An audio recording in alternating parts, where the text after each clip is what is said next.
এই তো ছোটু ফাইনালি ঘুমিয়ে পড়লো। আরে মা কি করতেছ? তুই ছোটুকে দেখিস, ঠিক আছে? আচ্ছা মা ঠিক আছে, আমি গেলাম। আচ্ছা মা ঠিক আছে। আরে দেখো দেখো, ছোট এখনই উঠে পড়লো, তাড়াতাড়ি যেতে লাগবে আমাকে। আরে 1 মিনিট, আরেকবার দেখে নি তো কি করতেছে। এ ছোটু এদিকে আসো, কি করতেছে এরা দেখি তো। আরে ছোটু এভাবে দেখো, এইভাবে নামতে হয়, এই যে এইভাবে নামবা। আচ্ছা ঠিক আছে, আমিও চেষ্টা করি তো আমি পারি কি না। এই তো আমিও এইভাবে নেমে যাব এখনই। এই তো নেমে পড়লাম। আরে বাহ, অনেক ভালো পারতেছিস। এখন এইভাবে করে তুই ব্রাশ কর। আরে বাহ, ভালোই তো পারতেছে দেখি ছোটু। এইভাবে চুলগুলো আশ্রিয়ে নে। আরে এটাও পারতেছে দেখতেছি। বাহ, এরা দুইজনে কি শুরু করে দিল এটা। পানিও খাইতে পারতেছে দেখতেছি। বাহ ভালোই তো, এখন এইভাবে কথা বলতে লাগে ছোটু।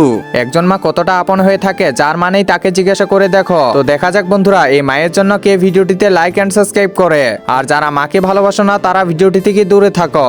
দেখি আর কি কি শেখাচ্ছে। এই তাড়াতাড়ি ময়লাটা এখানে ডাস্টবিনে ফালায় দে। আচ্ছা ঠিক আছে, এই তো ফালিয়ে দিলাম। অনেক ভালো কিছুই শেখাচ্ছে তাহলে মনে হচ্ছে।